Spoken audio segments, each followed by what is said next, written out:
London, April 1815. Sebastian Hartley, Duke of Ravenrest, stood near the windows of the Marchmont ballroom watching spring rain streak the glass, and wondered, not for the first time that season, why he continued subjecting himself to these elaborate rituals of courtship that resembled nothing so much as a cattle market, where the livestock assessed him with the same calculating attention he might give to horseflesh at Tattersall's. At 32, he possessed everything society claimed should make a man content.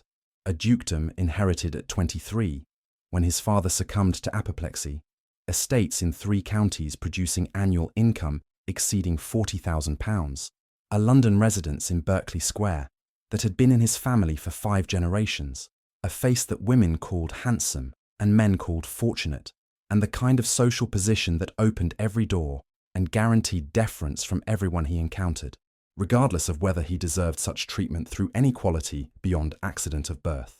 And yet he was profoundly, relentlessly, systematically bored in ways that made him question whether life held anything beyond this endless repetition of balls and dinners and social obligations that demanded his presence without requiring his attention, his participation without engaging his interest, his performance of ducal propriety without caring whether anything genuine existed beneath the carefully constructed facade he maintained, for a world that valued surfaces far more than it valued depth. The season had begun 6 weeks earlier, with the usual flood of debutantes presented at court, their mothers' ambitions evident in every calculated smile and practiced curtsy, their own desperation barely concealed beneath layers of silk and diamonds and the particular brand of feminine performance that sought to attract masculine attention while pretending indifference to whether such attention was granted. Sebastian had attended the requisite number of events, danced the requisite number of dances, made the requisite amount of polite conversation with young women whose interests rarely extended beyond fashion and gossip, and securing advantageous marriages that would elevate their social positions and provide financial security their father's fortunes might or might not adequately guarantee.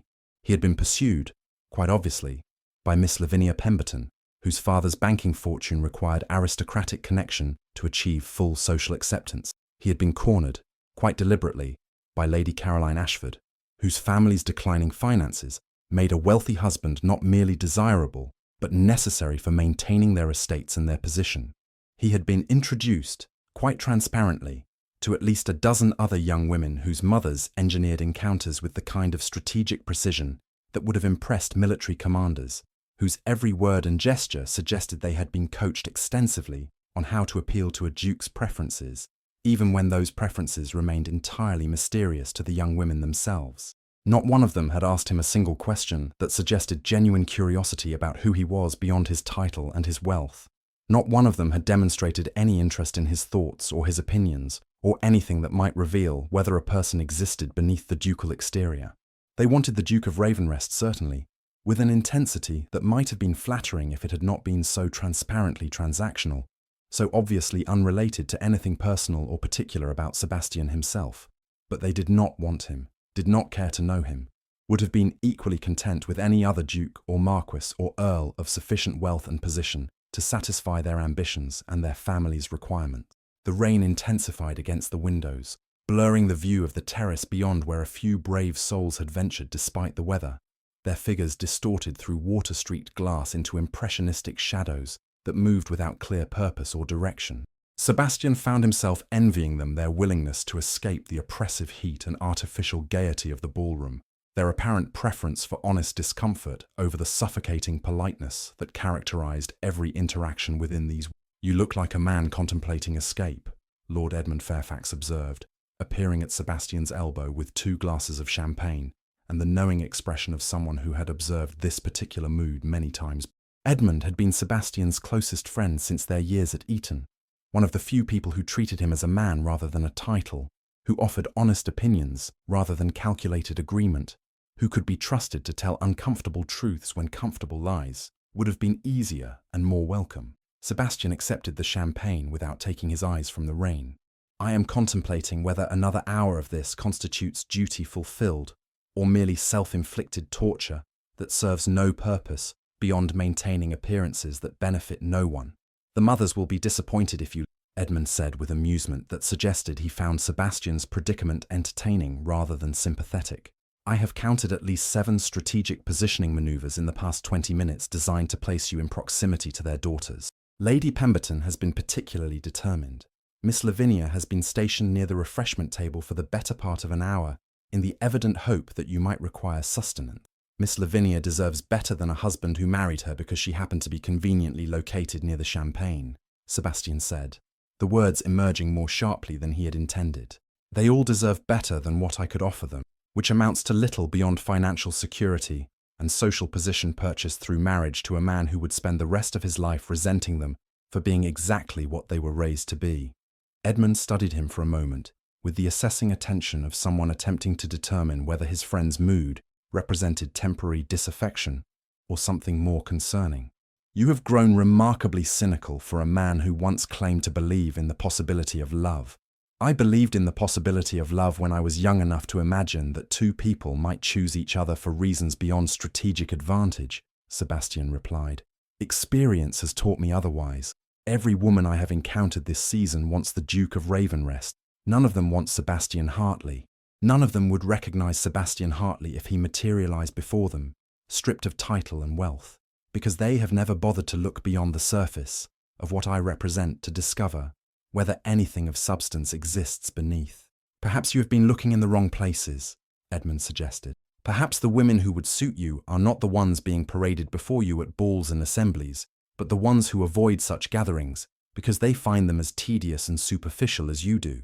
Sebastian made a sound that might have been laughter if it had contained any actual amusement. And where, precisely, do such mythical creatures reside?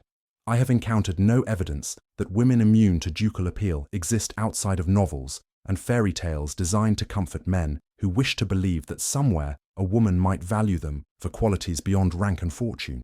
Then you have not met Lady Arabella Sinclair, Edmund said, with the particular tone of someone about to share information he knew would surprise his audience.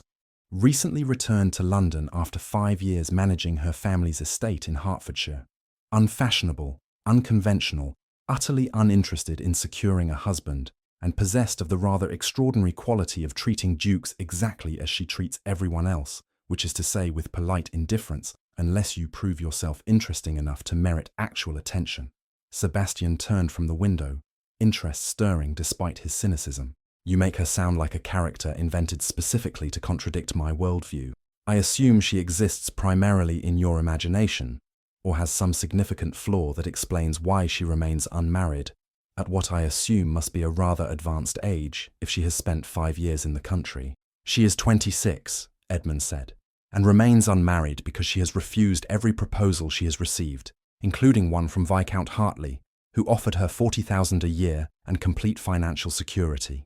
She told him, according to my sister, who is friendly with Lady Arabella's cousin, that she had no intention of surrendering control of her life and her estate to a man who could not tell wheat from barley, and whose primary interest in marriage appeared to be acquiring a competent estate manager, without the inconvenience of paying appropriate wages.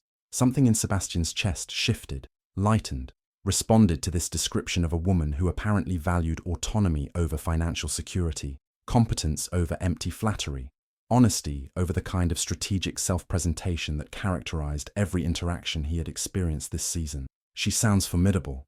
She is terrifying, Edmund said with obvious admiration. She made Lord Westbrook cry at a dinner party last week, when he suggested that women lacked the intellectual capacity to understand agricultural economics. She proceeded to lecture him for 20 minutes on crop rotation, soil management, and the specific deficiencies of his estate's practices, based on information she had acquired through casual observation during a single afternoon visit. He attempted to argue. She destroyed him so thoroughly that he left before dessert and has not been seen in public since. I must meet this woman, Sebastian said, and realized, as the words left his mouth, that he meant them with sincerity rather than merely polite interest or the kind of idle curiosity that had characterized his response to every previous introduction this season. Where might I find Lady Arabella Sinclair? Edmund smiled, with the expression of someone whose strategic plan had achieved its intended result. She is here, standing near the conservatory entrance speaking with Lady Wentworth, the woman in the unfashionable green dress that appears to have been designed by someone with no understanding of current fashion and no particular concern with whether the wearer looks attractive. Puff. Sebastian's gaze moved across the ballroom until it settled on a woman who was, as Edmund had indicated, dressed in a manner that suggested either complete ignorance of or complete indifference to what society considered appropriate evening attire. The gown was green, certainly, but a shade that fell somewhere between sage and olive, cut in simple lines that neither flattered nor actively offended, made from fabric that appeared serviceable rather than elegant. Her dark brown hair had been arranged in a simple knot at the base of her neck, unadorned by flowers or jewels or any of the elaborate decorations that other women employed to draw attention to their coiffures. Her face, from what Sebastian could observe at this distance, was not beautiful according to conventional standards, but possessed a certain quality that he found himself unable to name immediately, something in the directness of her expression, and the intelligence evident in her dark eyes as she listened to whatever Lady Wentworth was saying with attention, that appeared genuine rather than merely polite.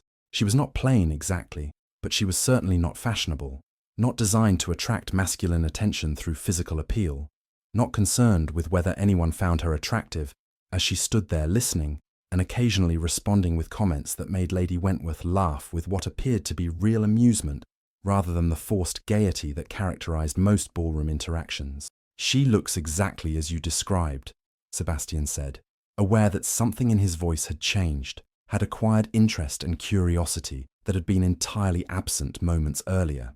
Unfashionable, unconventional, and completely unconcerned with whether anyone approves of her appearance or her choices. "Exactly," Edmund confirmed, "which is precisely why I thought you should meet her. She will not flatter you, will not pretend interest she does not feel, will not modify her behavior to appeal to your preferences. If you bore her, she will tell you. If you say something foolish, she will correct you.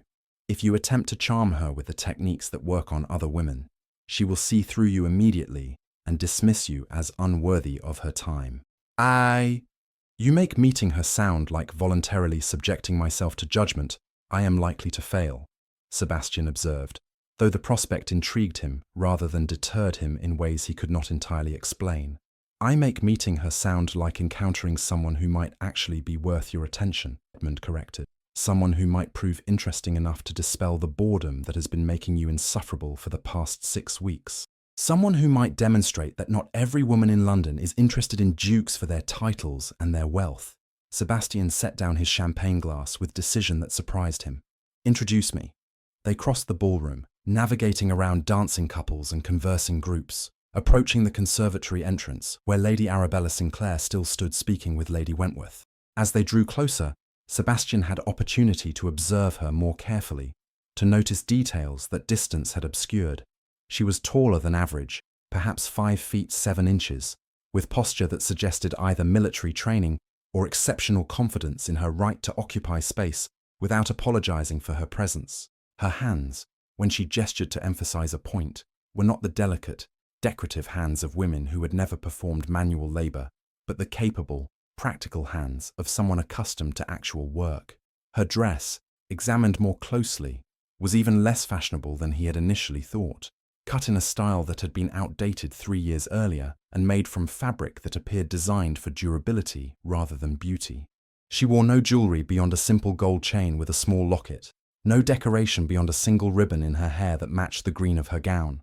Everything about her appearance announced that she had dressed to satisfy some basic requirement of propriety, without any particular interest in whether the result pleased anyone's aesthetic sensibilities. Edmund performed the introductions with his usual easy manner. "Lady Arabella, may I present my friend Sebastian Hartley, Duke of Ravenrest." "Sebastian! Lady Arabella Sinclair!" Lady Arabella turned to face him, and Sebastian found himself meeting dark brown eyes that assessed him with the same attention she might give to a horse she was considering purchasing, evaluating his qualities with directness that was simultaneously disconcerting and refreshing after weeks of women who either stared at him with obvious infatuation or avoided meeting his gaze entirely out of practiced feminine modesty. She did not curtsy with the elaborate deference that his rank typically commanded, but offered a brief, economical nod that acknowledged his presence without suggesting she found it particularly noteworthy. "Your Grace," she said, her voice carrying none of the breathy quality that characterized most young women's address to titled gentlemen, but instead a calm assurance that suggested she considered them equals rather than him, her superior. Lord Edmund speaks of you frequently. I understand you have estates in Devonshire. Not a compliment on his appearance or his reputation or his position in society, Sebastian noted with something that felt remarkably like relief, a factual statement about his property that invited conversation about subjects of substance, rather than the empty pleasantries that typically passed for social discourse. I do, Sebastian confirmed, finding himself genuinely interested in where this conversation might lead. 3 estates, actually, though the principal one is Ravenscroft in Devon. I understand you manage your family's property in Hertfordshire. Metabrook Hall, Lady Arabella said, and something in her expression shifted, warmed, suggested that she had found his question genuinely engaging rather than merely polite. My father died 3 years ago, and my brother is currently serving with Wellington's forces on the continent. Someone needed to manage the estate, and I discovered I had both aptitude and interest for the work. A woman managing an estate is unusual, Sebastian observed, not as criticism, but as simple statement of fact, curious to see how she would respond. So is a woman possessing a brain and the desire to use it for something beyond selecting appropriate ribbons for her bonnets. Lady Arabella replied with tartness that might have been offensive if delivered with malice, but instead conveyed simple impatience with the limitations society imposed on her sex. Yet here I am, possessing both and employing them regularly, despite society's evident discomfort with the concept. Sebastian felt something in his chest that might have been laughter or might have been recognition, the sudden awareness that he was speaking with someone who would not modify her thoughts or her words to appeal to his preferences, who valued honesty over strategic self-presentation, who might actually be as interesting as Edmund had suggested. I imagine you face considerable resistance from men who believe themselves more qualified simply by virtue of their sex. Constantly, Lady Arabella agreed, though I find that demonstrating superior knowledge of agricultural practices tends to silence objections more effectively than attempting to justify my right to employ that knowledge. Men may claim theoretical superiority, but they cannot argue with crop yields and financial accounts that demonstrate the estate's improved profitability under my management. I should very much like to hear about your methods, Sebastian said, and meant it with sincerity that surprised him. I confess my own understanding of estate management is more theoretical than practical. I employ excellent stewards who handle the daily operations, but I have often thought I should take more active interest in the actual work rather than merely reviewing accounts and approving decisions. Then you are unusual among men of your rank, Lady Arabella said, and for the first time her expression suggested something approximating approval. Most aristocrats consider active participation in estate management beneath their dignity, preferring to maintain distance from anything that might be classified as actual work, while enjoying the profits generated by others' labour. They spoke for perhaps 20 minutes about drainage systems and crop rotation and the relative merits of various agricultural innovations, a conversation that Sebastian found more engaging than any he had experienced in months, possibly years. Lady Arabella demonstrated both extensive knowledge and the ability to explain complex concepts with clarity that suggested she had considerable practice making herself understood by men who began with assumption that women knew nothing of such matters. She did not defer to his opinions, did not pretend agreement when she disagreed, did not modify her arguments to avoid contradicting him. It was, Sebastian realized with something approaching wonder, the first genuine conversation he had had with a woman since returning to London for the season. Every other interaction had been performance, calculation, strategic maneuvering disguised as polite social discourse.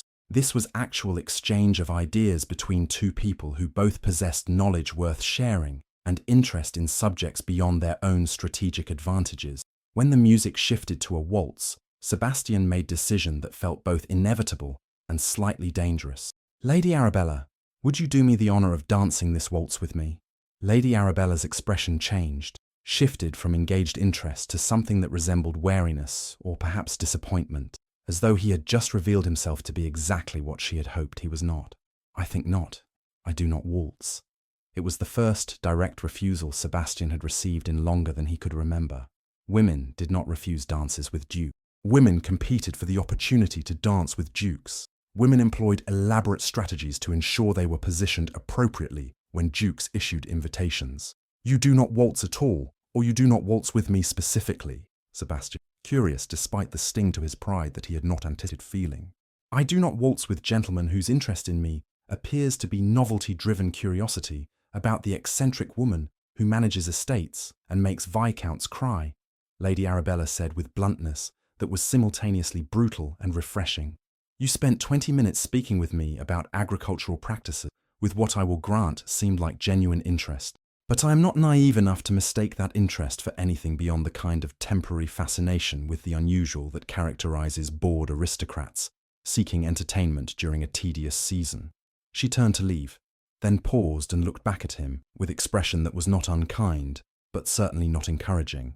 I appreciate the conversation, Your Grace. Your knowledge of estate management is more extensive than I expected, and your willingness to actually listen rather than merely waiting for your turn to speak was notable. But I have no interest in serving as the eccentric novelty that briefly captures your attention before you return to more appropriate pursuits and more suitable companions. And with that devastating assessment, Lady Arabella Sinclair walked away, leaving Sebastian standing alone near the conservatory entrance with the unprecedented experience of having been refused, dismissed, and essentially told that he was not interesting enough to merit her continued attention. Lord Edmund appeared at his shoulder, unsuccessfully suppressing a smile. I did warn you that she was terrifying. She thinks I view her as novelty, Sebastian said, still processing the interaction, still attempting to understand what had just occurred, and why he found himself more intrigued, rather than less, by a woman who had so thoroughly rejected his interest. She thinks my attention is temporary fascination that will fade as soon as I encounter something else unusual enough to briefly capture my notice. Can you blame her for that assessment? Edmund asked reasonably.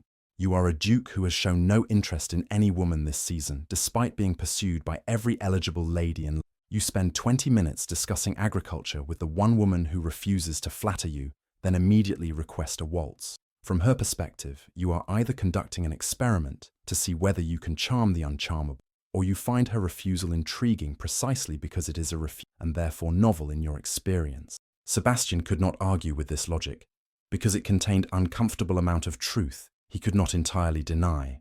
What if my interest is genuine? What if I found her conversation genuinely engaging and wished to continue our acquaintance? Then you will need to prove it through sustained attention and genuine effort, rather than expecting her to accept your interest at face value simply because you are a duke, Edmund said. Lady Arabella has apparently learned not to trust men whose attention appears suddenly and intensely, particularly men whose rank and wealth give them power to hurt her if their interest proves less sincere than they claim. Sebastian turned to watch Lady Arabella cross the ballroom, her unfashionable green dress made to track among the pastels and whites that dominated the female guests' attire. She did not glance back, did not give any indication that their interaction had affected her beyond perhaps confirming some pre-existing opinion about aristocratic men and their shallow fascinations. I am going to call on her, Sebastian said, making decision that felt both impulsive and absolutely necessary. Tomorrow. I am going to demonstrate that my interest is not temporary novelty-seeking, but genuine appreciation for someone whose conversation actually engages my mind rather than merely flattering my ego. She will refuse to receive you, Edmund predicted with certainty. She will send down word that she is not at home, and you will be left standing in her drawing room feeling foolish for assuming that a duke's attention automatically grants him access to any woman's presence. Then I will call the day after, Sebastian said with determination that surprised him. And the day after that, and however many days it requires to convince her that I am not going away simply because she refuses my initial attention. Edmund shook his head with mixture of amusement and concern. You realize you are setting yourself up for disappointment. Lady Arabella has refused men far more persistent than you. She has built her entire life around maintaining independence and control. She is not going to suddenly abandon those principles because a duke decides he finds her interesting. I realize she has every reason to doubt my sincerity, Sebastian acknowledged. I realize she has probably been approached by men who viewed her as challenge or novelty or amusing diversion. I realize that my rank and my wealth make me suspicious rather than attractive in her eyes, because they represent power that could be used to hurt her. But I also realize that I have just had the first genuine conversation I have experienced in months, that I felt more engaged and more myself during 20 minutes of discussing drainage systems than I have felt during weeks of balls and meaningless social interaction. That matters enough to risk rejection and potential humiliation. They stood in silence for a moment, watching the dancers move through the waltz that Lady Arabella had refused to dance with Sebastian. Then Edmund said quietly, "You are already half in love with her." Sebastian did not argue because he suspected Edmund might be right, might have identified something that Sebastian himself had not yet fully acknowledged. He had spent 6 weeks being bored and cynical, and convinced that no woman in London wanted him for anything beyond his title and his wealth. And then he had met Lady Arabella Sinclair, who had refused his invitation to dance and dismissed his interest as temporary novelty. And suddenly, he felt more alive and more present than he had in longer than he could remember. "Perhaps," he said finally, "or perhaps I am simply desperate enough for genuine human connection, that I am projecting qualities onto her that she may not actually possess." "Oh, she possesses them," Edmund assured him. "Lady Arabella is exactly what she appears to be: intelligent, competent, brutally honest, and completely unimpressed by rank or wealth or any of the other attributes that usually command automatic deference. The question is whether you can prove yourself worthy of her attention, whether you can demonstrate that you value those qualities genuinely rather than merely finding them momentarily amusing."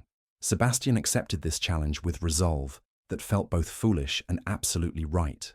"Then I had better determine how to prove it." The Sinclair residence in Brook Street was modest by aristocratic standards, a narrow townhouse whose exterior suggested comfortable but not extravagant means, whose windows showed signs of deferred maintenance that spoke of financial constraints rather than chosen simplicity. Sebastian arrived the following afternoon at the proper calling hour, expecting exactly what Edmund had predicted: a polite fiction that Lady Arabella was not at home, a dismissal that would communicate her continued lack of interest in his attention. Instead, after keeping him waiting for 15 minutes that felt distinctly like a test of his patience and persistence, the butler showed him into a drawing room that matched the exterior's modest impression. The furniture was well made but outdated, the curtains faded by sunlight, the carpet worn in paths that suggested decades of use. Everything was clean and well maintained, but nothing was fashionable or designed to impress visitors with the family's wealth and taste.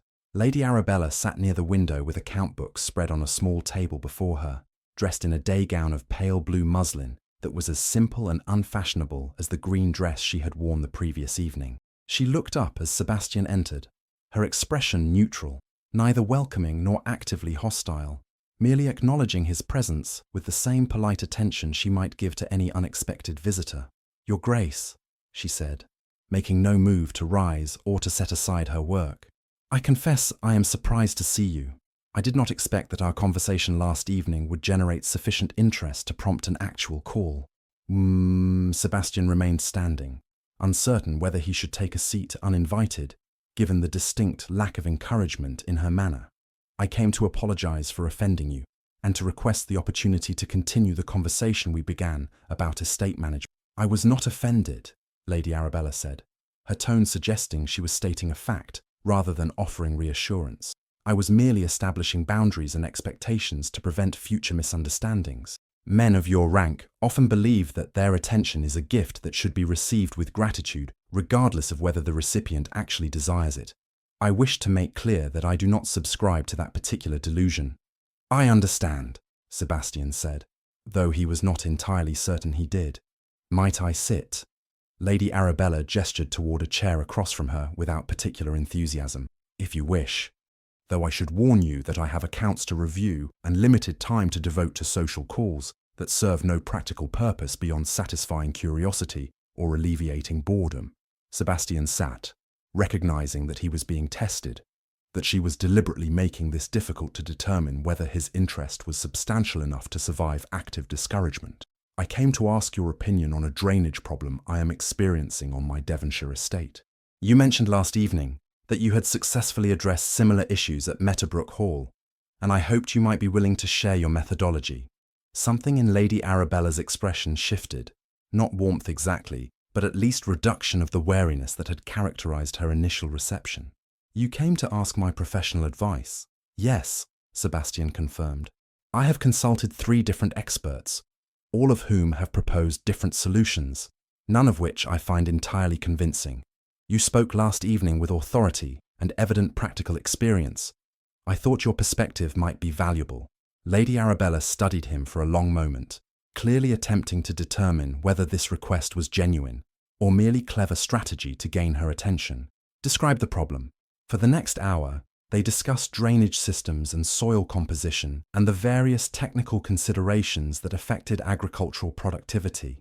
Lady Arabella asked detailed questions that demonstrated both knowledge and genuine interest, made suggestions that revealed practical experience rather than merely theoretical understanding, corrected several misconceptions Sebastian had accepted from his so-called experts, without any apparent concern about contradicting a duke.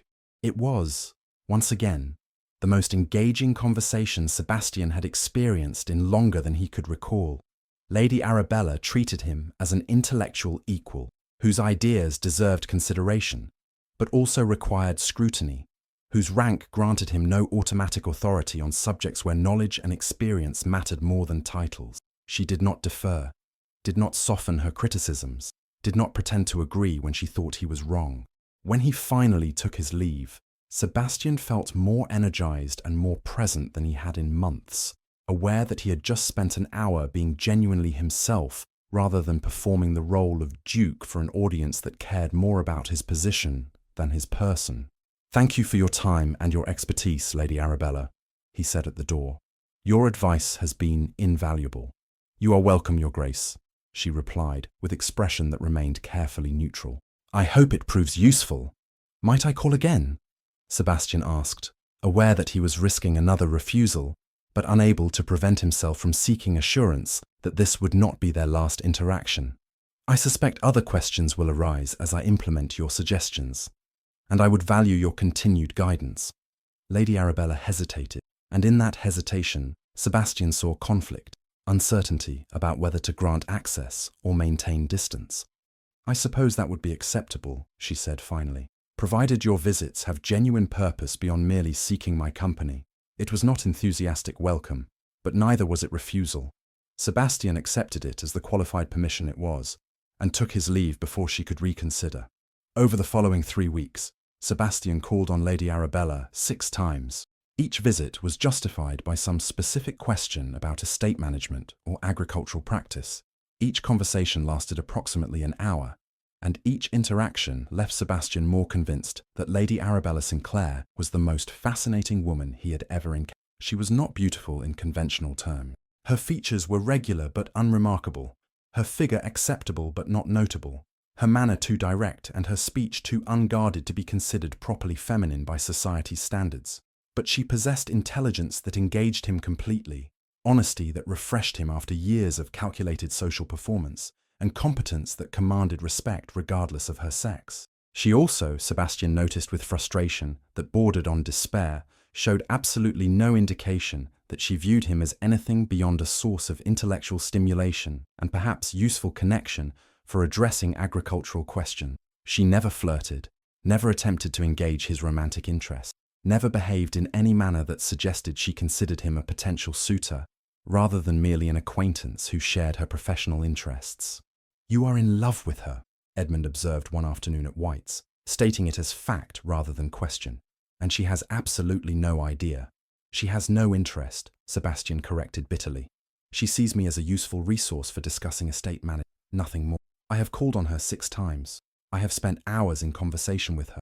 I have made every effort to demonstrate genuine interest in her thoughts and she treats me exactly as she would treat any other acquaintance, with polite attention while I serve a useful purpose, and clear expectation that I will depart promptly once that purpose has been served." "Have you considered telling her how you feel?" Edmund suggested with the kind of practical simplicity that made Sebastian want to throw something. "Have you considered that declaring my feelings when she has given no indication of returning them would be the surest way to ensure she never receives me again?" Sebastian countered. "Lady Arabella has made abundantly clear that she values her independence and has no interest in marriage. If I were to announce that I have developed romantic attachment, she would view it as threat to be eliminated rather than declaration to be welcomed. So you plan to continue calling on her indefinitely, pretending you only want to discuss crop rotation while actually desperately in love with her, hoping that eventually she will somehow intuit your feelings despite your careful efforts to conceal them." Edmund asked with skepticism that Sebastian could not honestly dispute. That seems both inefficient and unlikely to succeed. I plan to continue calling on her until I can determine some method of demonstrating my interest that will not immediately result in my permanent banishment from her presence, Sebastian said. I plan to continue these conversations that make me feel more alive than anything else in my life, until she either recognizes that my attention is not merely professional, or until I convince myself that she will never see me as anything beyond a useful acquaintance. She will not recognize, Edmund said with certainty that Sebastian found both insulting and probably accurate. Lady Arabella has spent years protecting herself from men who wanted to control her, or use her, or diminish her autonomy. She has trained herself not to see romantic interest because seeing it requires vulnerability she cannot afford. You could probably declare yourself directly, and she would convince herself you were joking or confused or motivated by some purpose beyond genuine affection. Then what do you suggest? Sebastian asked, aware that he sounded desperate, because he was desperate, aware that he had somehow allowed himself to become completely entangled with a woman who showed no indication of returning his regard. Edmund considered the question seriously for several moments before responding. Invite her to something that makes your intentions clear without requiring explicit declaration. Garden party, perhaps. Something social where your invitation suggests interest beyond merely professional consultation. She will refuse, Sebastian predicted with grim certainty. Probably, Edmund agreed, but her refusal will at least force her to consciously acknowledge that you are attempting to court her, even if she chooses to reject that courtship. Right now, she can maintain comfortable fiction that your visits are purely professional. Social invitation destroys that fiction and requires her to either accept the possibility of romantic attention or explicitly reject it. Sebastian recognized the wisdom in this advice even as he dreaded implementing it. And when she refuses, as we both know she will, then you will have your answer, Edmund said with sympathy that was somehow more devastating than mockery would have been. Then you will know that she truly has no interest in you beyond professional acquaintance, and you can begin the difficult work of accepting that reality and moving forward. The following week, Sebastian called on Lady Arabella with an invitation to a garden party at Ravenscroft House the following Saturday. It was, as Edmund had suggested, deliberately social rather than professional, clearly intended to introduce her to his friends and his world in ways that signalled romantic rather than merely collegial interest. Lady Arabella listened to his invitation with expression that progressed from polite attention to understanding to something that resembled sadness or perhaps disappointment. When he finished speaking, she was silent for several moments, clearly choosing her words carefully. "I appreciate the invitation, Your Grace," she said finally, her voice gentle in ways it had never been during their previous interactions. "But I must decline. I think it would be inappropriate for me to attend a social event at your residence given the nature of our acquaintance." The nature of our acquaintance, Sebastian, uncertain what she meant, hoping desperately that she was acknowledging romantic undercurrents while fearing she was doing the opposite. "We have established pleasant professional relationship," Lady Arabella clarified, confirming his fears. "You consult me regarding agricultural matters. I provide advice based on my experience and knowledge, but we are not friends in the social sense, Your Grace. We do not move in the same circles. We do not share the same concerns or the same world. A garden party invitation suggests intimacy that does not exist between us and that I have no desire to cultivate." The rejection was gentle but absolute, made more painful by the kindness with which it was delivered.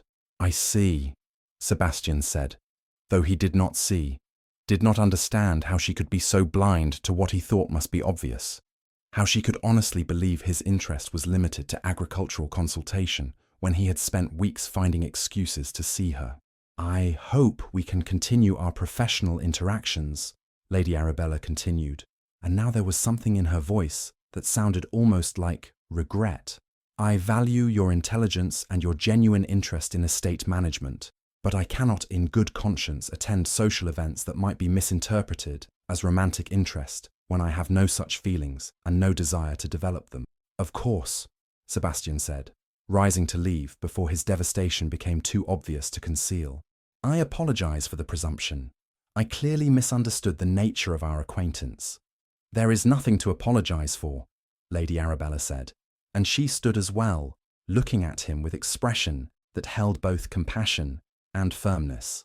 You have been unfailingly respectful and genuinely engaging, but I think it would be best if we concluded our professional interactions as well.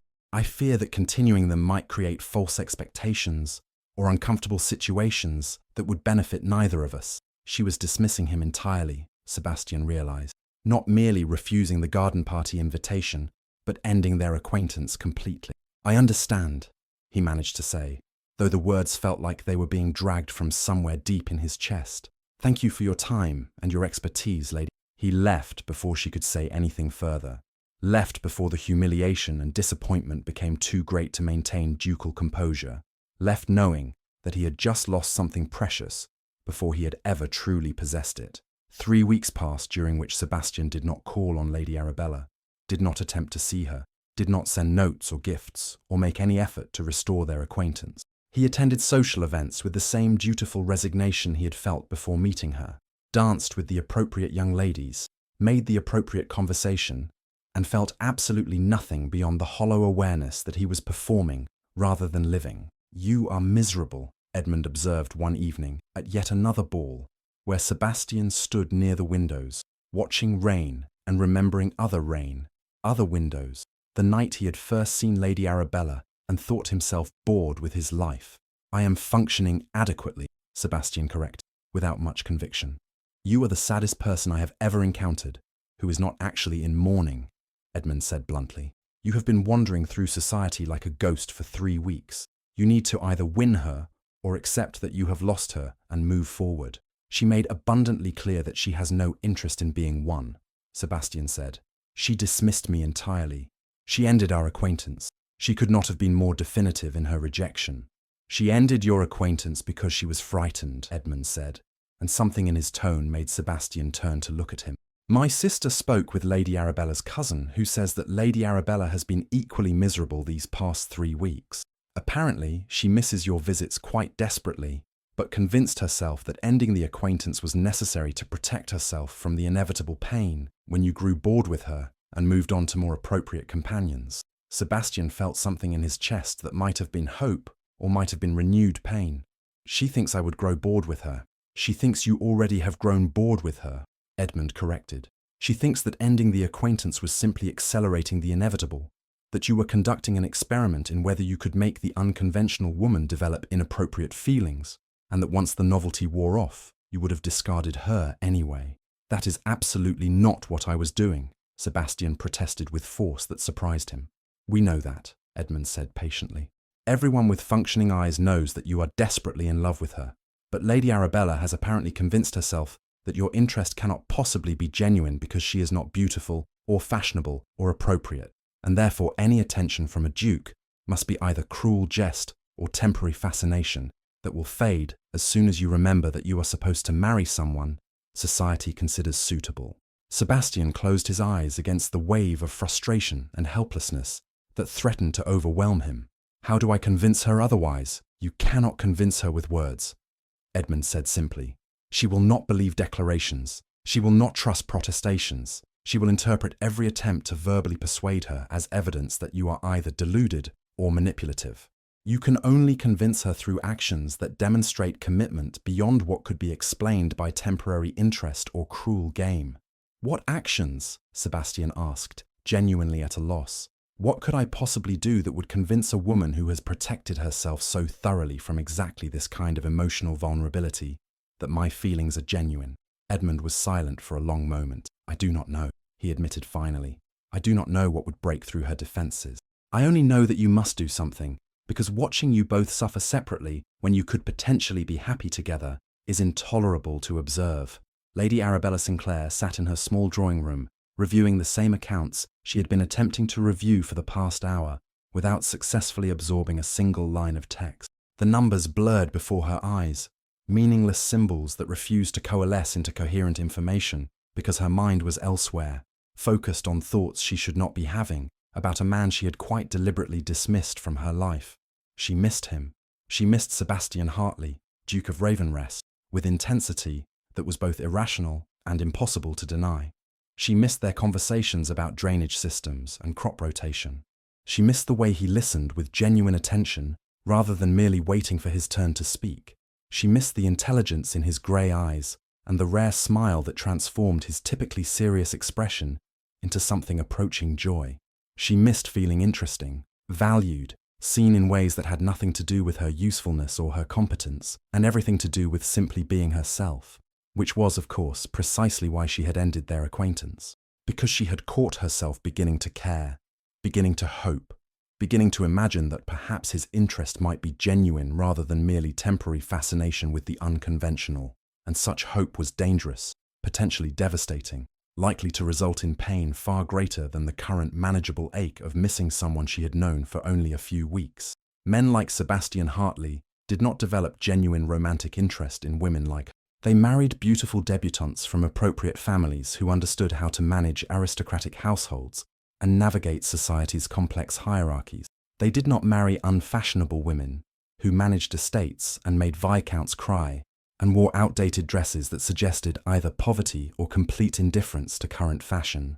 And even if, through some extraordinary circumstance, a duke did develop genuine interest in such a woman, that interest would inevitably fade once the novelty wore off.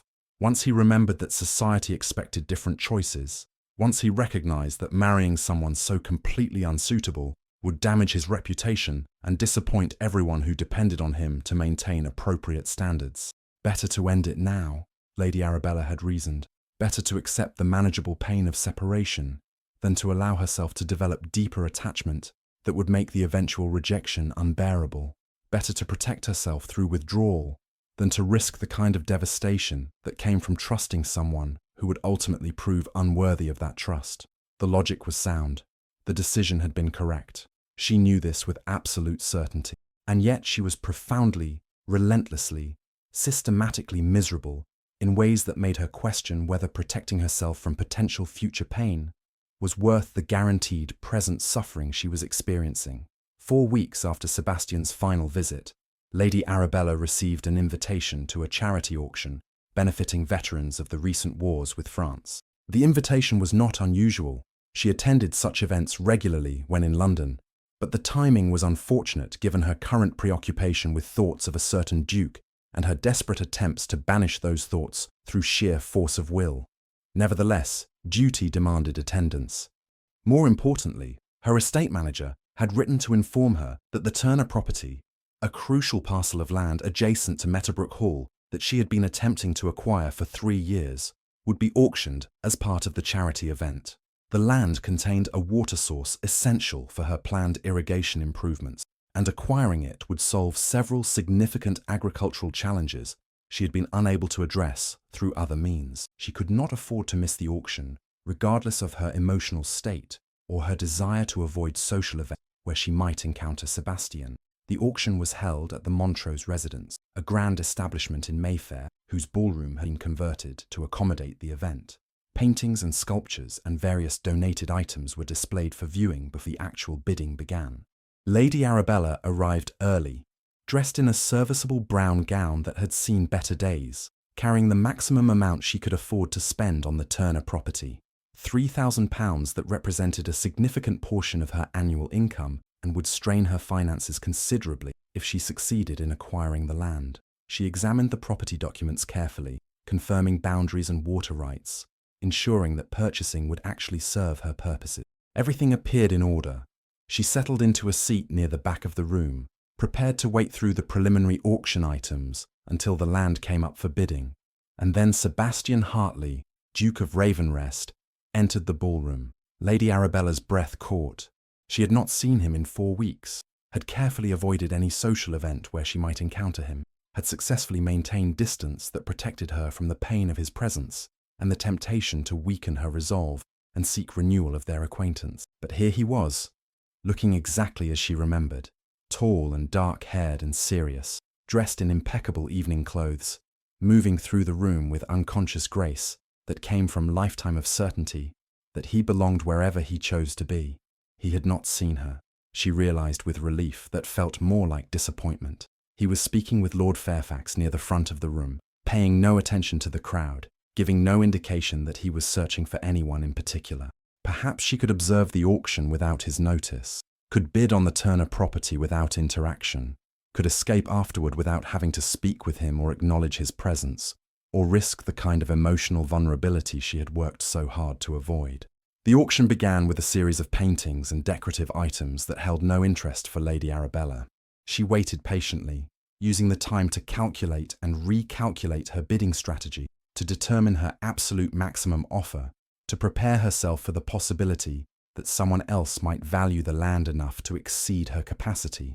When the Turner property was finally announced, Lady Arabella sat forward with attention that excluded everything else in the room. The auctioneer described the land's location and characteristics, confirmed the water rights and boundaries, and invited opening bids. £1,000, Lady Arabella said clearly, establishing her interest. 1,500, another voice countered from across the room. 2,000, Lady Arabella responded immediately, determined not to be outbid easily. 2,500, Lady Arabella hesitated, calculating rapidly. She had £3,000 available, but spending it all on this land would leave her with almost no reserve for unexpected estate expenses. But the water rights were essential, the location perfect, the opportunity unlikely to recur. £3,000, she said, aware that she was committing her entire available funds, but believing the acquisition justified the risk. Silence fell in the room. The auctioneer scanned the crowd for additional bids. Lady Arabella allowed herself to hope that she had secured the property, that her careful planning had succeeded. And then a voice from the front of the room, a voice she knew too well, said calmly, £3,500. Lady Arabella's head snapped toward the source. Sebastian Hartley stood near the auctioneer, his expression neutral, his posture relaxed, bidding as though the amount was inconsequential, rather than representing more money than many families earned in years. 4,000, Lady Arabella said, though she had no such sum, though she was now bidding with money she did not possess, though desperation was driving her beyond reason and prudence. 5,000, Sebastian countered without hesitation. Lady Arabella stared at him, trying to understand what was happening, why he was bidding against her, whether this was deliberate sabotage or merely unfortunate coincidence. His face revealed nothing, offered no explanation, suggested no recognition of her presence or awareness of how his actions were affecting her. Going once at £5,000, the auctioneer announced. Going twice. Lady Arabella remained silent, defeated, unable to compete with resources she could never match. Sold to His Grace, the Duke of Ravenrest, for £5,000. The auction continued, but Lady Arabella no longer heard it. She sat frozen in her seat, trying to process what had just occurred, trying to understand why Sebastian had done this. What possible motivation could explain his deliberate destruction of her plans? He knew she wanted that land. He had to know. They had discussed Meadowbrook Hall extensively during their acquaintance. She had mentioned the Turner property specifically, had explained its importance to her irrigation plan, had described her years-long efforts to acquire it. He knew. And yet he had bid against her, had driven the price to levels she could never afford, had purchased property he had no need for simply because he could, simply because he possessed resources that made £5,000 a trivial expense, while it represented an impossible sum for her. Fury rose in Lady Arabella's chest, hot and consuming, pushing aside the pain and confusion, providing clear focus and direction for emotions that had been roiling uncontrolled for weeks. She stood, moving through the crowd toward where Sebastian stood speaking with the auctioneer, her hands clenched at her sides, her breathing rapid with anger that made her voice shake when she finally reached him. "Your Grace," she said, and the formal address came out clipped and cold. "Might I speak with you privately?" Sebastian turned to face her, and for the first time she saw surprise in his expression, saw awareness that she had been present, saw what might have been recognition that he had done something terrible, though whether deliberately or through ignorance she could not determine. "Lady Arabella," he said, and his voice held something she could not name, something that might have been regret, or might have been satisfaction, or might have been any of a dozen emotions she was too angry to identify. "Of course. Shall we step onto the terrace?" They moved through the crowd in tense silence, Lady Arabella following Sebastian to the terrace doors and out into the cool evening air that did nothing to calm the fury burning in her chest. Once they were alone, once they were away from the crowd that might overhear, she turned to face him with accusation she could no longer contain. Why? She demanded, voice shaking with emotion she no longer attempted to control. Why would you do that? You knew I needed that land. You knew it was essential for my estate plans. You knew I have been attempting to acquire it for years. And you bid against me deliberately, drove the price beyond anything I could possibly afford, purchased property you do not need and will never use, simply because you could. Sebastian's expression shifted, changed from surprise to something that might have been understanding or might have been guilt. Lady Arabella, was this punishment? She interrupted, unable to stop the words, unable to contain the pain and anger and betrayal that were pouring out after weeks of suppression. Was this your revenge for refusing your garden party invitation, for ending our acquaintance, for not reciprocating whatever interest you claimed to feel? Did you purchase that land specifically to hurt me, to demonstrate that you possess power I can never match, to punish me for daring to reject a duke? No, Sebastian said with force that might have convinced her if she had been capable of trusting anything he said. No, that is absolutely not what I was doing. Then what were you doing? Lady Arabella demanded, voice rising despite her efforts to maintain composure.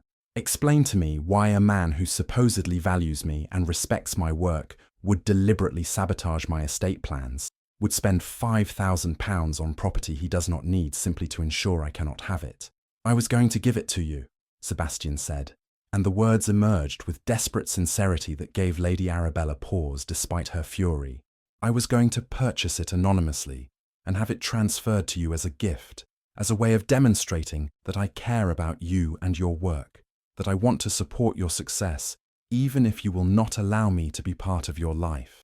Lady Arabella stared at him, trying to process this explanation, trying to determine whether it made the situation better or worse.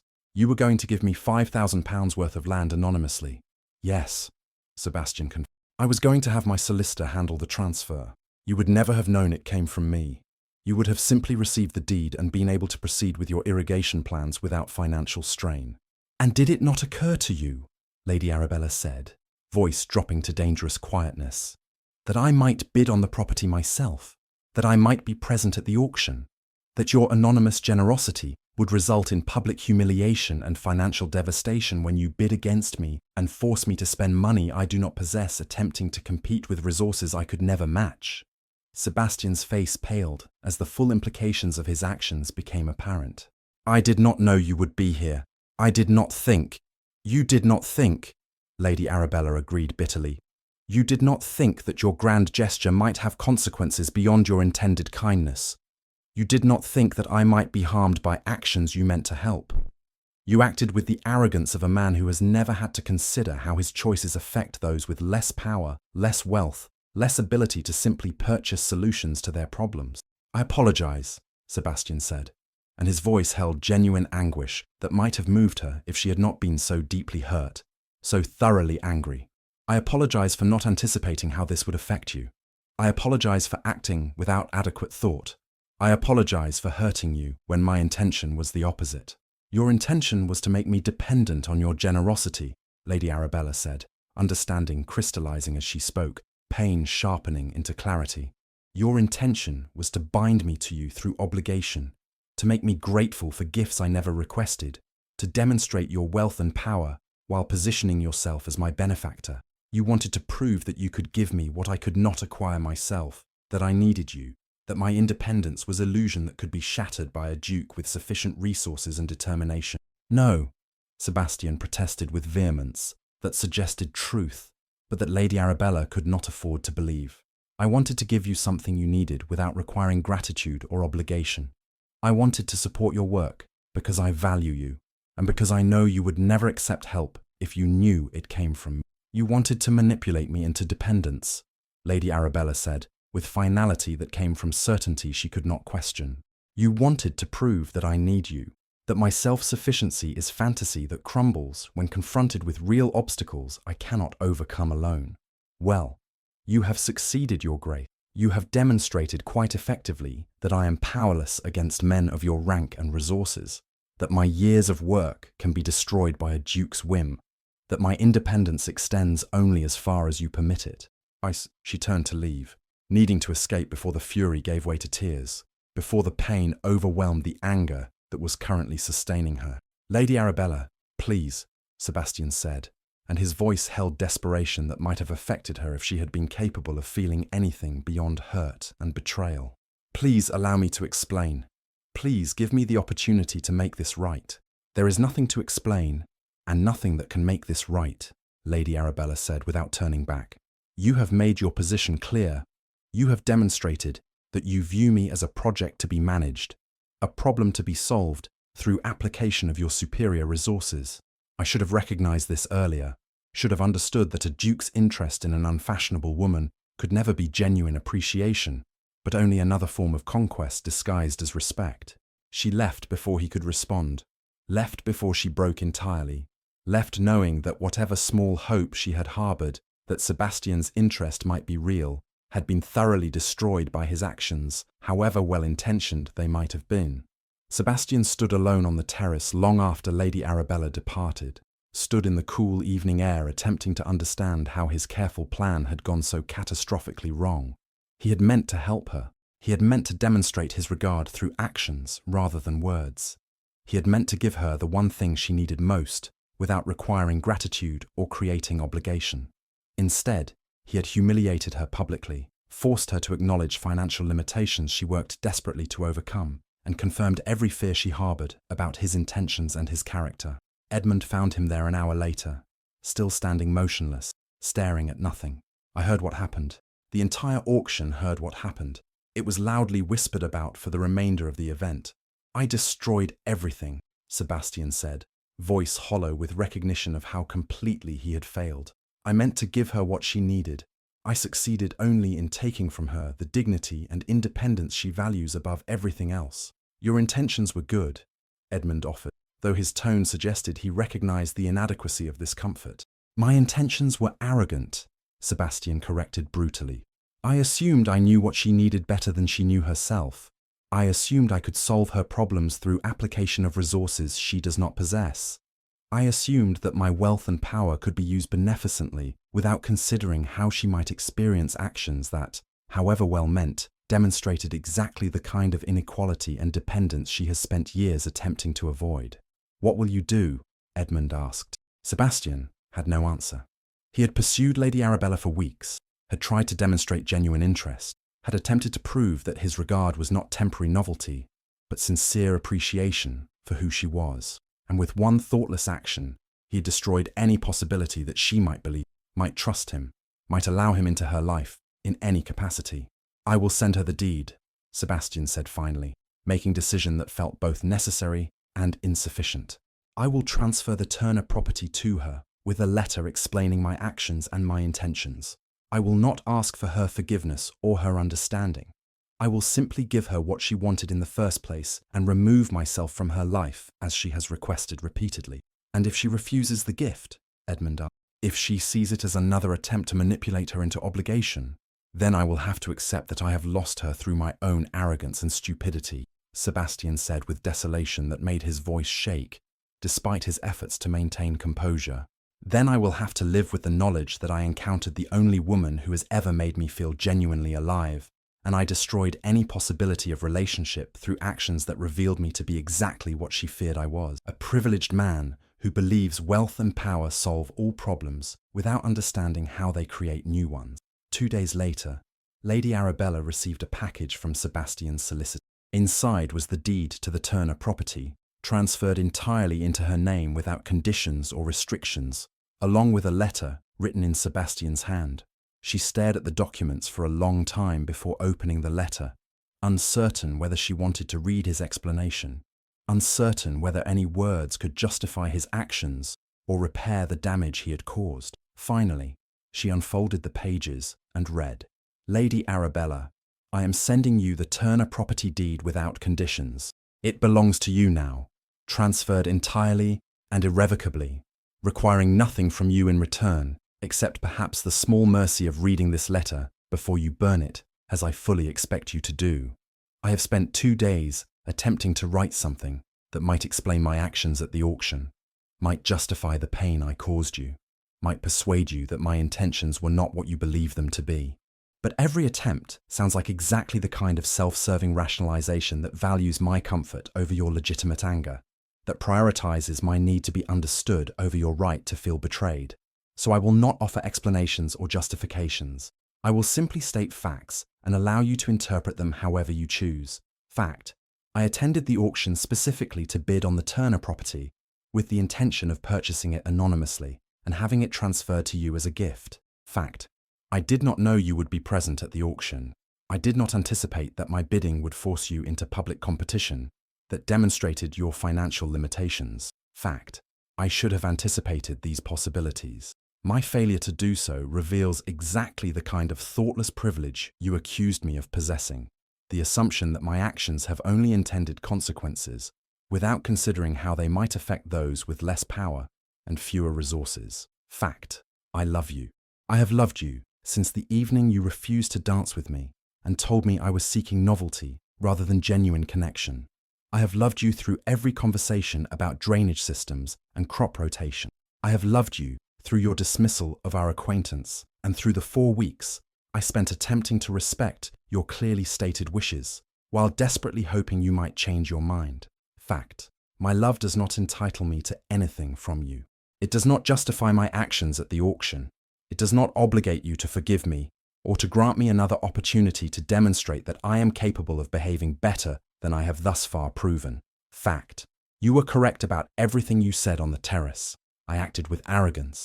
I assumed I could solve your problems without considering whether you wanted them solved in this manner.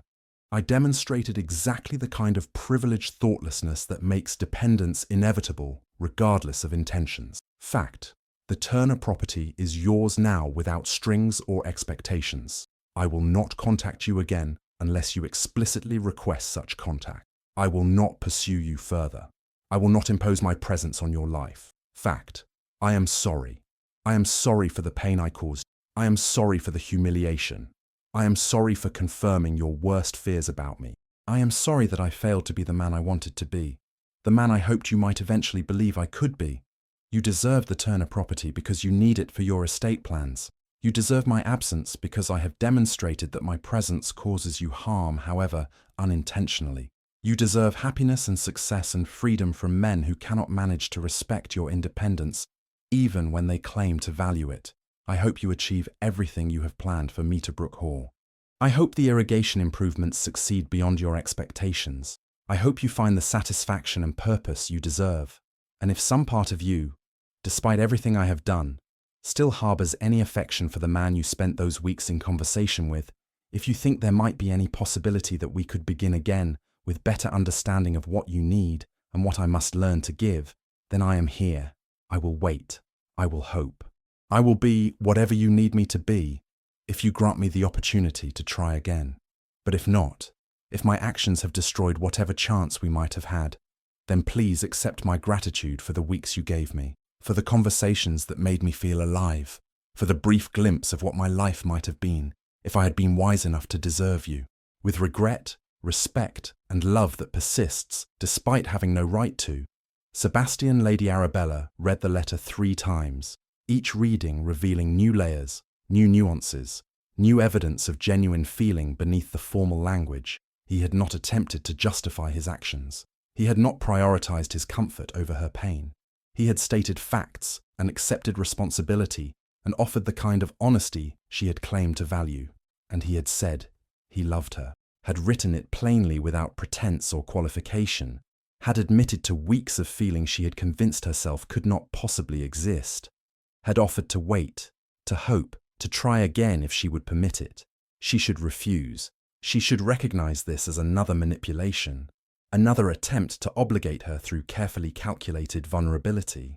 She should protect herself by maintaining distance, by accepting the property while rejecting the man who had demonstrated such profound failure to understand her needs and her autonomy. She should do all of these things. Instead, she found herself reaching for paper and pen, found herself writing a response she had not planned, found herself acknowledging truths she had been suppressing for weeks. Your Grace, I have received the Turner property deed and your letter. I accept both, though I confess the former feels less complicated than the latter.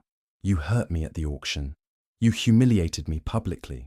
You demonstrated precisely the kind of thoughtless privilege I have spent my life attempting to avoid becoming dependent upon. Every accusation I made on the terrace was justified and deserved, and yet I find myself unable to maintain the righteous anger that should protect me from considering your explanation, from acknowledging the sincerity that appears evident in your letter, from recognizing that perhaps your actions, however flawed, came from a place of genuine caring rather than desire to control or manipulate. I have spent 4 weeks missing you.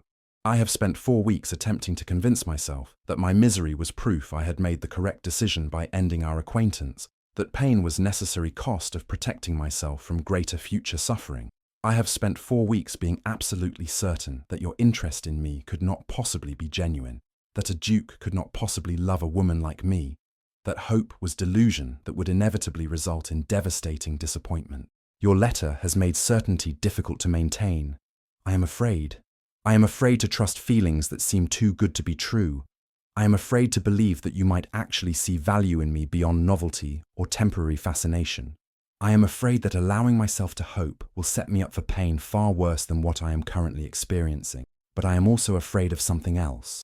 I am afraid that refusing to trust, refusing to hope, refusing to believe that transformation and growth and genuine connection are possible might cost me the only relationship that has ever made me feel truly seen, truly valued, truly myself, without modification or performance. You say you will wait.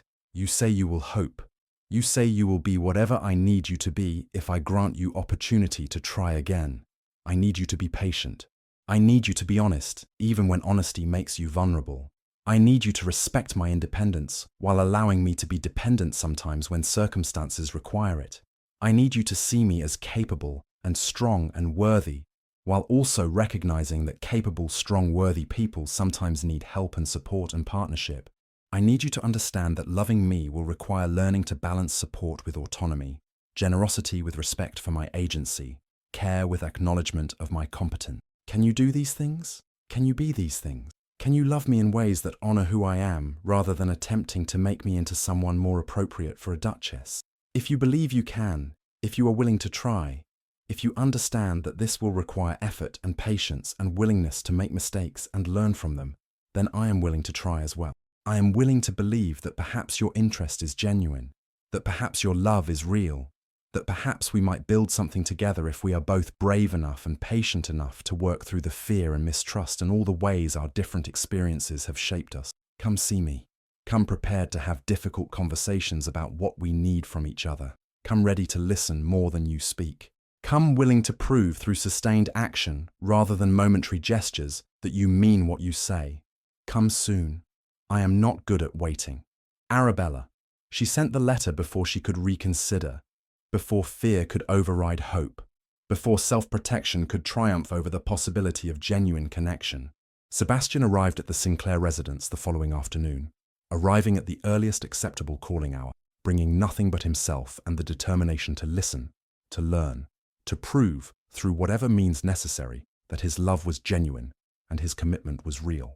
Lady Arabella received him in the same drawing room where they had discussed agricultural practices weeks earlier, but everything felt different now, charged with possibility and fear and the weight of truths they had finally acknowledged. They sat across from each other, and for a long moment neither spoke, both apparently attempting to determine where to begin, how to bridge the gap between hurt and hope, between independence fiercely guarded and partnership tentatively offered. I was wrong about the land, Sebastian said finally, breaking the silence with the admission that felt both necessary and insufficient. I was wrong to assume I knew better than you what you needed or how to provide it. I was wrong to prioritize my desire to help over your right to manage your own affairs. I was wrong to use my resources in ways that demonstrated power differential rather than respecting the autonomy you value. You were wrong, Lady Arabella agreed without softening the assessment. Your actions hurt me and humiliated me and confirmed fears I had about men of your rank and their inability to see women as equals rather than problems to be solved through application of superior resources. I cannot undo what I did, Sebastian. I cannot erase the pain I caused. I can only promise to learn from the mistake, to behave better in the future, to ask before assuming, to respect your decisions even when I believe I could offer better solutions. Can you do that? Lady Arabella asked, and her voice held genuine uncertainty. Can you set aside the certainty that comes with your rank and your wealth and your lifetime of having your judgments deferred to? Can you allow me to make decisions you disagree with, to choose paths you think are wrong, to fail when failure might be preventable through your intervention? Sebastian considered the question seriously, not offering easy assurance, but genuinely examining whether he possessed the capacity she required. I do not know if I can do it perfectly. I do not know if I can always suppress the instinct to help, to fix, to solve problems through application of resources you do not possess. But I can promise to try. I can promise to check that instinct, to ask before acting, to respect your autonomy even when it is difficult for me to watch you struggle with challenges I could easily address. That is more honest than easy promises would have been, Lady Arabella said, and something in her expression softened. I appreciate honesty, even when it reveals limitations. They sat in silence again, but this silence felt different, felt like beginning rather than ending, felt like space where understanding might develop if they could both be brave enough to maintain it. I am not good at being vulnerable, Lady Arabella said quietly, words emerging with difficulty that suggested genuine courage required to speak them. I am not good at trusting people with power to hurt me. I have spent years building walls designed specifically to prevent the kind of pain that comes from allowing someone close enough to matter, from hoping they might stay, from believing their interest might be genuine rather than temporary fascination that will fade when someone more appropriate becomes available. I understand, Sebastian said, and thought he meant it, though he recognized understanding and experiencing were different things. I understand that I represent everything you have learned to protect yourself from. I understand that my rank and my wealth make me dangerous to you in ways that have nothing to do with my intentions or my character. I understand that even if my love is genuine and my commitment is real, the power differential between us creates risks you have every reason to avoid. Yes, Lady Arabella said with relief that suggested he had understood something essential. Yes, exactly that. Even if you are everything you claim to be, even if you love me truly and honestly, the inequality between us means you could destroy me if you chose to, could leave me dependent and vulnerable in ways I might not recognize until too late. How do I prove that I will not do that? Sebastian, genuinely uncertain what answer might satisfy her reasonable fear. What actions could possibly convince you that I can be trusted with the vulnerability you are describing? Lady Arabella was quiet for a long time, clearly considering the question seriously. I do not think you can prove it in advance, she said finally. I think trust can only be built through sustained behavior over time, through consistent demonstration that you mean what you say and that you respect what I need, even when it is inconvenient or contrary to your preferences. Then I will build that trust, Sebastian said, with conviction that felt both certain and terrifying. I will demonstrate through actions rather than words that I can be what you need. I will prove that I can love you in ways that honor your independence rather than threatening it. And I will try to trust, Lady Arabella said, and her voice shook slightly with emotion she was not entirely controlling.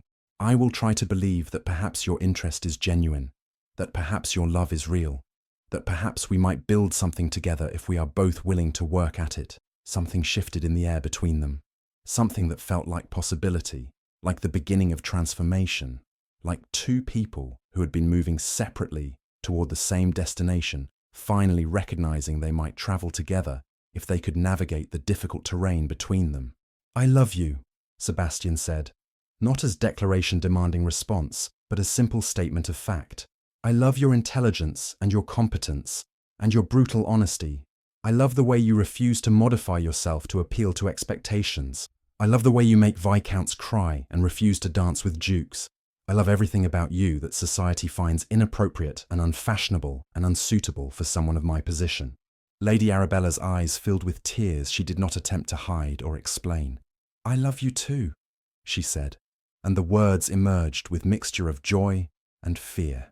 I love you despite every reasonable objection, despite every warning my self-protective instincts are screaming. I love you enough to risk the pain that might come from trusting you. I love you enough to try. Sebastian rose from his chair, crossed to where she sat, and dropped to his knees before her. bringing them to the same level, eliminating the physical hierarchy that their respective positions might have created. Then let us try together. Let us make mistakes and learn from them. Let us build trust through sustained effort, rather than expecting perfection immediately.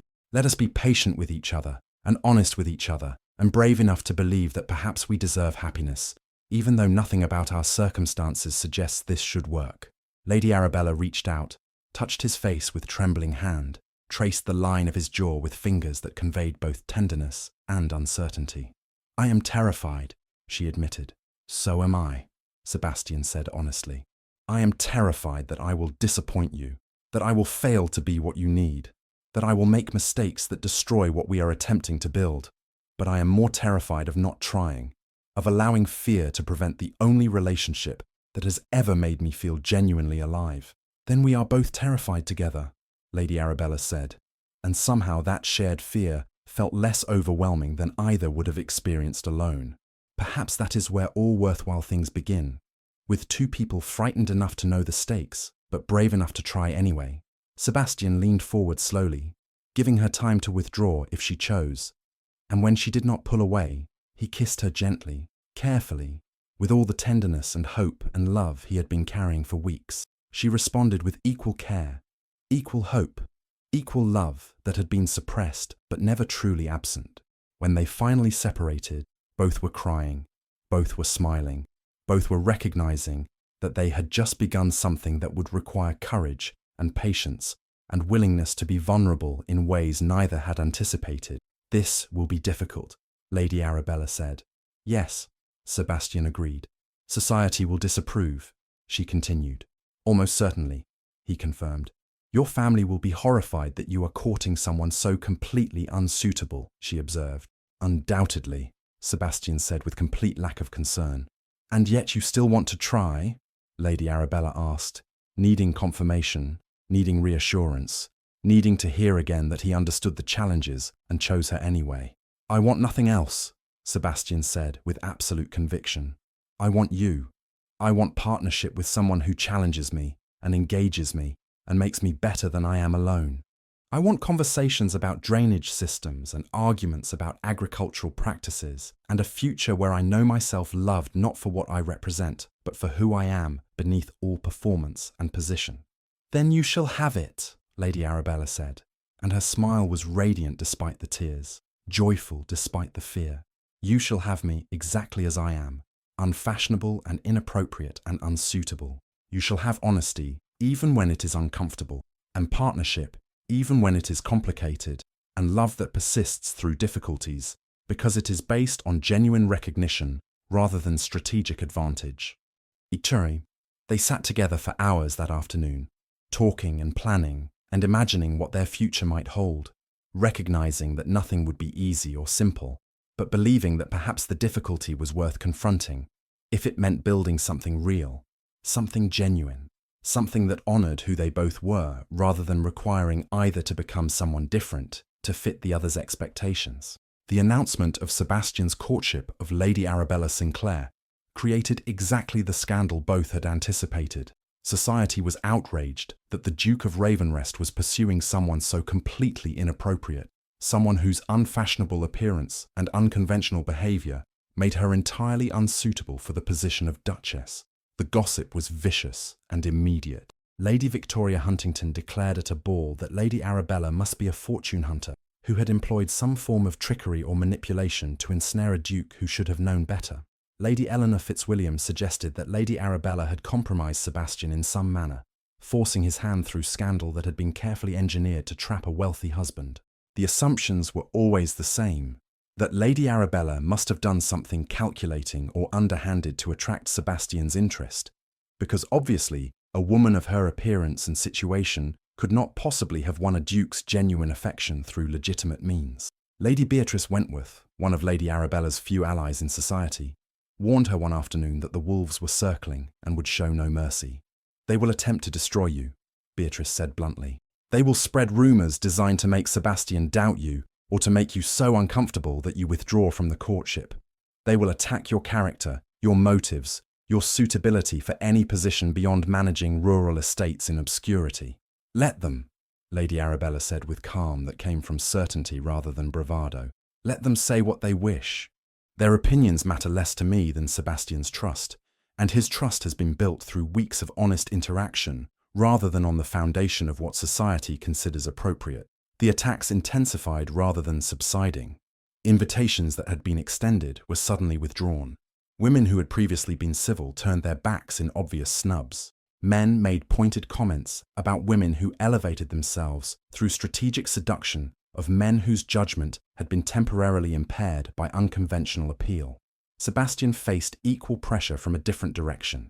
His family, distant cousins, whose opinions he had never particularly valued, wrote letters expressing shock and disappointment at his choice. Friends suggested gently that perhaps he was making decisions based on temporary infatuation rather than mature consideration of what a duchess required. Business associates implied that his reputation would suffer, that his political influence might diminish, that choosing such an inappropriate wife would damage his standing in ways that could not be easily repaired. Through it all, Sebastian and Lady Arabella continued their courtship with deliberate disregard for social disapproval. They attended events together despite whispers and stares. They engaged in conversations that demonstrated genuine intellectual partnership. They made clear through every interaction that their relationship was based on mutual respect and genuine affection rather than the kind of calculated strategic alliance that characterized most aristocratic marriages. 3 months into their courtship, Sebastian proposed formally at Meadowbrook Hall during a visit where they had spent the afternoon examining the irrigation improvements Lady Arabella had implemented using the Turner property's water source. He proposed not with grand romantic gesture, but with simple honesty, while they stood in a recently ploughed field discussing crop rotation. "Marry me," he said, interrupting her explanation of why she had chosen to plant certain varieties in specific locations. "Marry me, and let us build a life together where we can have these conversations every day. Marry me, and let us demonstrate to society that partnership based on genuine regard matters more than superficial compatibility based on appropriate breeding and conventional beauty." Lady Arabella laughed, then cried, then said yes with mixture of joy and relief, and continued slight terror that perhaps this was too good to be true, too perfect to last, too wonderful to be genuine despite all evidence that Sebastian meant every word.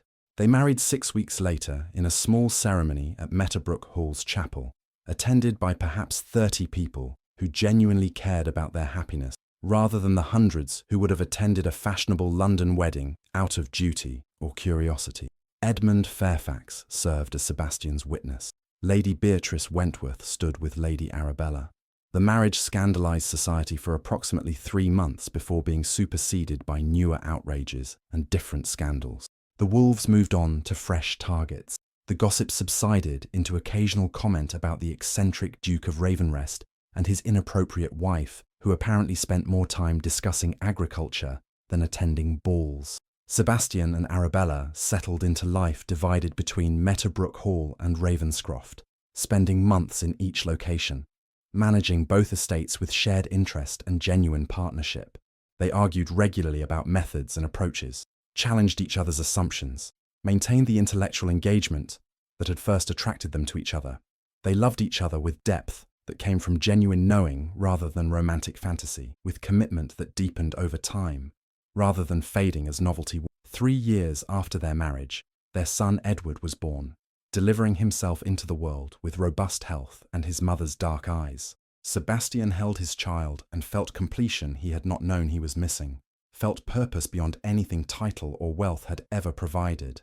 "He is perfect," Sebastian said, examining tiny fingers and the serious expression that already seemed to suggest personality. "He is adequately formed and appears healthy," Arabella corrected from the bed, where she had just completed the exhausting work of child. "Let us not burden him with expectations of perfection before he has had opportunity to develop actual personality." Sebastian laughed with joy that felt almost too intense to contain. "I love you," he said, not for the first time, not for the 1,000th time, saying it again, because it remained true and would remain true, regardless of how many times he repeated it. "I love you too," Arabella said, smiling with exhaustion and happiness, and the bone-deep satisfaction of having built something real, something lasting, something that honored who they both were.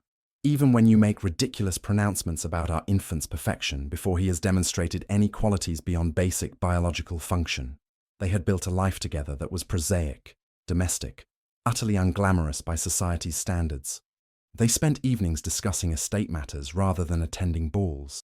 They wore comfortable clothing rather than fashionable attire. They prioritized substance over surface in ways that made them incomprehensible to people who valued appearance above everything else. And they were happy, deeply and sustainably happy, in ways that came from genuine partnership, from mutual respect, from love that was based on recognition of each other's actual qualities, rather than projection of romantic fantasy onto surfaces that revealed nothing of substance. 10 years after that first meeting at the Marchmont Ball, Sebastian and Arabella stood together on a hill overlooking Metabrook Hall, watching sunset paint the fields in shades of gold and amber. Edward, now 7, ran ahead of them, chasing something only visible to children, his laughter carrying back on the wind. "Do you regret it?" Arabella asked, not for the first time, still needing occasional reassurance that Sebastian did not resent the scandal and social disapproval that had followed their unconventional marriage. "Never," Sebastian said, not for the first time, still willing to provide that reassurance as often as she needed to hear it.